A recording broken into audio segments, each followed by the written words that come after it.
Round 11 of the 2019 FIA Formula One World Championship brings us back to Germany and Hockenheim. For the first time since 2014, it is the annual event of the German Grand Prix, no longer a biannual event.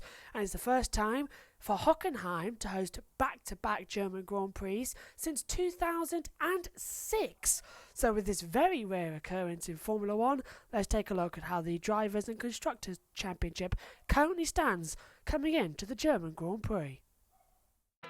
So after two classic races in Austria and Great Britain, we move on to Germany, more specifically the Hockenheim Ring, for the first back-to-back German Grand Prix in years. After this weekend, we go to Hungary before the midsummer break, and then we head off to Belgium on the 30th to the 1st of September. Then we go to Italy for the last of the European races before Singapore, Russia, Japan as the flyaways, the America races in Mexico, United States and Brazil, and wrapping up the season in the United Arab Emirates for the Abu Dhabi Grand Prix. Lewis Hamilton leads the title, 39 points clear of his teammate Valtteri Bottas, a staggering lead. Max Verstappen is third, he is well clear now of Sebastian Vettel. Charles Leclerc in fifth is just 3 points off of Sebastian Vettel. Gasly is sixth, Sainz seventh, Raikkonen eighth, Lando Norris is ninth, and Daniel Ricciardo rounds out the top 10. And yet to score any points still this year, George Russell and Robert Kubica. In terms of the Constructors' Championship, Mercedes are dominating, 407 points to Ferrari's 243. It's now between Ferrari and Red Bull for second place in the trophy. McLaren, after a dominating few races, are up into fourth place in the Constructors' Championship, their highest since 2012. Renault are fifth, they are battling with Alfa Romeo. Racing Point, Toro Rosso and Haas still at the back in the midfield teams, and Williams still with no points on the board. And let's kick things off then here in Germany. And first of all, yes, I'm wearing shorts. Yes, I'm wearing a Ferrari t-shirt. And yes, they are flip-flops. I've gone full Ted Kravitz today because the weather in the UK and across the majority of Europe is absolutely roasting. It's been 39 degrees in the UK today. It's been 41 over in Germany, and it's going to remain similar tomorrow. But, like in the UK and Germany, rainstorms predicted for Saturday and Sunday to throw a little bit of spice into the qualifying and race action. But let's get underway first of all and find out what the drivers thought here on Thursday with the drivers' press conference. Now, the drivers taking part were Sebastian Vettel, Nico Hülkenberg, Carlos Sainz, Kimi Raikkonen and Alexander Albon, and we'll get through what they all said now because we've got some handy little quotes. Vettel and Hülkenberg were asked what it was like to come into the home Grand Prix at Hockenheim, the emotions of racing at home. Sebastian Vettel said, "Yep, it's been pretty calm on the build-up, so pretty straightforward. Obviously, I like this place very much. It's pretty close to where I come from. We had a nice dinner together with the team last night. That's something we know they usually do at a driver's home race. Fortunately, Kimi didn't have one. Charles did, so this is the first year they've had 3 dinners, because obviously they have one at the Italian Grand Prix as well. But other than that, it's been fairly calm. But like Nico said, that's Nico Hülkenberg that is, very good memories of last year in terms of atmosphere. Obviously the final outcome wasn't great, but overall the weekend was fantastic. The amount of fans, the amount of German flags, the enthusiasm around the track, hopefully we can get something very similar this year. And of course, yeah, Sebastian Vettel comes back to the scene where last year's 2018 title hopes sort of fell apart, crashing at the Satch curve in the old stadium sector. In rain conditions on dry tyres, has slipped off into the gravel. You all know it. So this is the first time he's come back to a point where it wasn't really good memories for him. But of course, arguably he's not in title contention this year. It's mainly between the two Mercedes. The questions master, which is the official title, the interviewer, was Tom Clarkson. He said, "This is your 10th Grand Prix here in Germany." And Sebastian Vettel said, "Yeah, here we go." Nico Hülkenberg was asked the same question by Tom Clarkson, and he gave a fairly calm and steady build-up, to be honest, this year, which is quite nice. No particular events, just the usual day-to-day, I would say. No, it's a good No, it's good to come back here. I remember last year, I loved this weekend. It's an amazing atmosphere. Hockenheim was, I think, packed. Every grandstand ticket was more or less sold and was full of people, and their magic atmosphere all weekend long. I really enjoyed it here last year. It happened to be the best race of the season for me as well, so obviously it would be nice to repeat something like that here this weekend. Although sporting wise, we don't seem to be as strong, but of course we are going to give it our best shot. But yeah, happy to be back here. I'm looking forward to racing on a hot weekend, and it certainly is hot. We're recording this at around about 7:30 at night, and of course you'll be watching this much later on in the evening, but it's warm breeze. It's not cold at all. It is warm breeze. It's fantastic heat wave here. For those of you who were with us in Spain for the pre-season testing and you saw the coverage that we did there, you know that it was hot there, but we were in jackets still, so it was a bit of a mix. But no, this is the hottest they're going to race this year for sure, which is unusual because usually Singapore is the highest one of the season. Nico was also asked, as we reached the halfway point of the season, how you're feeling about the Renault project. How has it evolved during your 3 years with the team? And looking ahead, do you stick? Do you twist? What are your plans? Well, this was the news story breaking this weekend, that it looks likely that Hülkenberg will stay with Renault for 2020. He said, in the press conference, he said, yeah, I think it's fair to say that so far this season we can't be entirely happy with what we achieved. I mean, to start with, we had a lot of issues and missed out on results, but a little bit more disappointing is just where we are in terms of pace. Behind the development rate, it's not where we really need it and want it to be. Behind the expectations this year, so probably maybe all in all as well, not entirely everything we've done. Nevertheless, the outlook is good. I don't know about you, but I was finding that a bit gibberish. I'm reading it for word from the FIA press conference transcriber. So yeah, he went on to say, we see little light at the end of the tunnel, and we still believe we can catch up to some extent. How much is available, difficult to say with entirety certainty. It's just drivel. The Formula 1 drivers really do know how to give the media what they want, just in endless riddles. We'll see what happens in the future and what happens to me as well. As for now, there is nothing set in stone, but I think it's quite likely I'll remain with the team for 2020. Breathe. Yeah, that's what we wanted to know. That's all we wanted to know as well. Move on to Carlos Sainz now. What a few races McLaren have been having. They really have been the story this year, haven't they? When I met Ted in Barcelona, and I had a little conversation with him. He said, which do you think is going to be the big surprise this year? I said, McLaren. I said straight away, McLaren were strong in pre-season testing, and they are still strong here, and I'm glad to be proved right, because McLaren have just been dominant this year. Their performance, it's getting back to what we know. They're fighting up there in the midfield. They're fighting in the top 10 all the time. It's just waiting until we get a podium. It's fantastic. And as you know, I chose McLaren as the career mode for season 1 to go through. That's how much I love that team. And it's nice to see them that they are finally getting back on track. Carlos Sainz in the press conference though was asked, Carlos, just to ask you about the battle with Renault, when you came into the season, did you expect to be ahead of them at this point? No. That's what he said. No. I think the right answer is no. I wouldn't expect it to be in front of Renault. There's no good trend going last year in Renault. There was a good trend going last year in Renault, and I think we finished half a second behind in qualifying, pretty much in every qualifying. Then in the race, also, it was difficult to match or to see Fernando and Stoffel battling more at the back than Nico and me.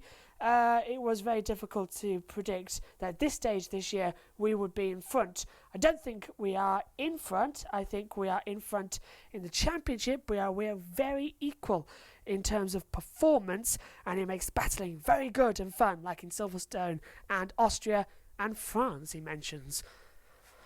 Was he in a different race to what we were watching? I know. Weird, isn't it? Moving on, Kimi Räikkönen as well. You've scored, this is what Tom Clarkson said, you've scored in 7 of the 10 races so far, including the last 3 races, France, Austria, Britain. Is that level of performance and consistency what you expected from Alfa Romeo when you joined them? Kimi Räikkönen then went on to say, it's hard to say because obviously where they've been, The last few years, it's not been the greatest. Last year, they made good gains from halfway through, so very unknown. I just went into the season and tried to do the maximum to see what we can get. We had a bit harder part, 3 or 4 races where we were not very fast, but we managed to recover from a little bit. There is still a long way to go, but I think it's not been too bad, and at least in their own book, it's not been too bad, so we'll keep trying and to try and make the car faster as well. Not bad at all. And finally, Alexander Albon from the press conference. Alex, turning to you, a frustrating race for the last time out in Silverstone with an electrical problem. Can you tell us about that problem? And without it, a points finish would have been possible. He said, yeah, it was a bit frustrating. Basically, the car was live. Now, what that means live is that the car was basically like imagine a Faraday cage, imagine the lightning on it, and imagine touching the Faraday cage. That's basically it. The car acts as a Faraday cage that protects the driver, but anyone on the outside touching without the marigold gloves, the special rubber gloves, they would have been fried. Which is interesting because I had fried chicken for dinner. It was quite nice as well. Yes, it was a bit frustrating. Basically, the car was live, so we couldn't really touch the car. I think the mechanics would have been a bit electrified if they did, so we had to stay out on track. It was frustrating, but it's hard to say if I think we would have finished where we were before we had the issue. I think that was a frustrating weekend because we had 2 tough races before that in France and Austria.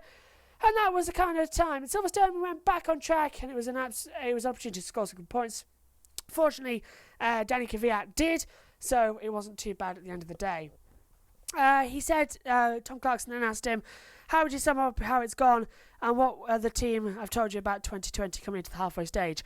Alexander Albon then said, it's going well. I would say I've had a few ups and downs, but yeah, I'm quite happy with how it's gone so far. And regarding 2020, who knows? I like that it's in other people's hands. Right, that's enough of what the driver said in the press conference as well. Let's get on to lap attack now. A look round at the Hockenheim Ring. Not the original circuit, of course. That was much bigger. Then it was shortened again to the more preferred and favoured Hockenheim Ring, which used to blast off into the countryside. And personally, I still love that track. I absolutely love it. Last used, of course, in 2001 before it was modernised in 2002 by Hermann Tilke because the circuit wasn't that accessible to fans. So the stadium circuit was built, and it's provided some good racing over the year, but many purists say it neutered a good track. But remember last year, it was the race of the season. Let's take a look then at the Hockenheim Ring in the Mercedes W10, as Mercedes this weekend are celebrating their 200th Grand Prix start in Formula 1, along with their 125th anniversary. They have got a special anniversary livery front end of the car, which is white with the original Mercedes-Benz badge, and it's going all the way to the back of the car as well, where it becomes a silver arrow again. I really suggest you look out for that in practice tomorrow. So here's lap attack at the Hockenheim Ring with the Mercedes W10.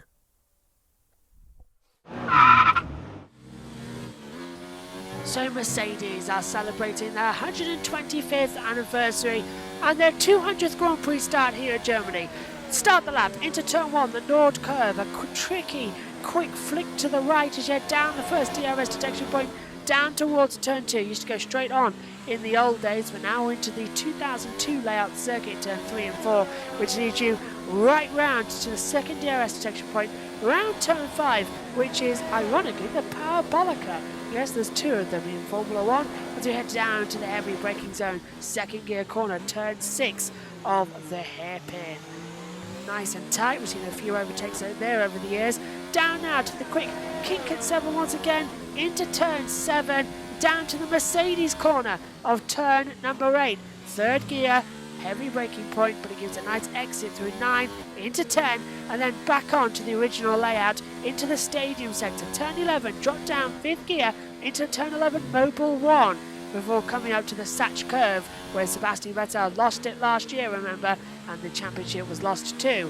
Turn 13 as well, and 14, the little chicane in the middle, before coming into the Sud curve of turn 15 and 16 to complete the lap.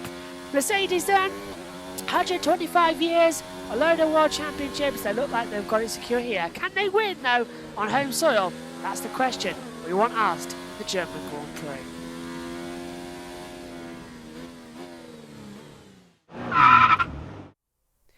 it's a circuit that's got some good points, hasn't it? And we have seen some great racing here on this version of the circuit. But for me, I still love the original circuit of Hockenheim. Right, let's go on to the tyre choices for this weekend's German Grand Prix. The 3 compounds, the white, the medium and the hard. That's white is hard, yellow is medium, red is soft. And they are this weekend C2, C3 and C4. That are the tyre compounds. Lewis Hamilton has chosen 1 hard compound, 4 medium and 8 soft compound.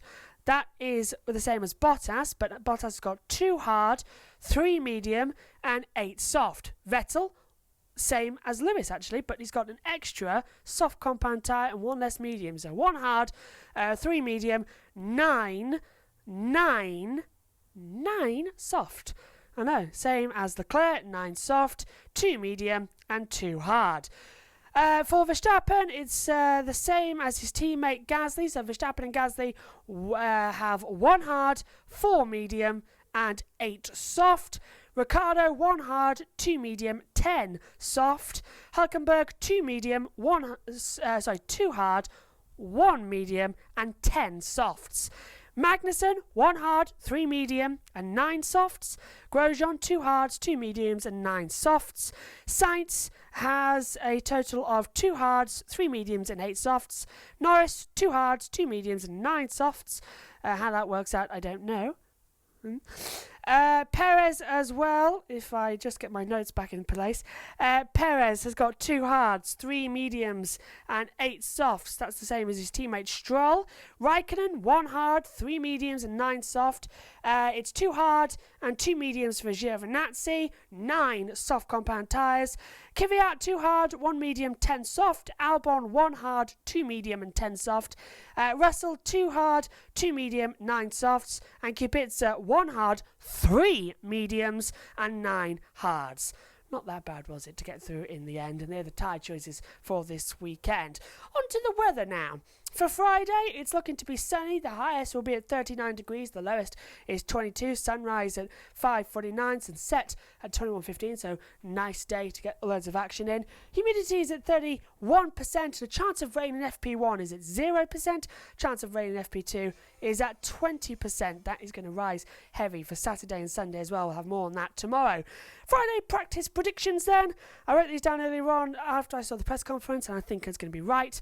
Mercedes will struggle in the heat. Ferrari will be top with Leclerc first and Vettel second, and McLaren may spring a surprise tomorrow as well in the very hot practice, because of course Mercedes had problems with the heat in Austria and that's why they weren't victorious. So there's going to be struggling Friday, but of course it's going to get cooler on Saturday and Sunday. So weekend times, you can join us tomorrow for the Friday practice review at 8 o'clock. The Saturday practice review is at 1:30. The Sunday race preview is at 1 o'clock, and the Grand Review podcast is at 8 o'clock on Monday, due with it being a back-to-back weekend as well. So the race is underway this weekend. The German Grand Prix at Hockenheim. Who's going to win? It's a mystery. We've got a lovely weather surprise as well. From us all here, see you tomorrow. Bye for now.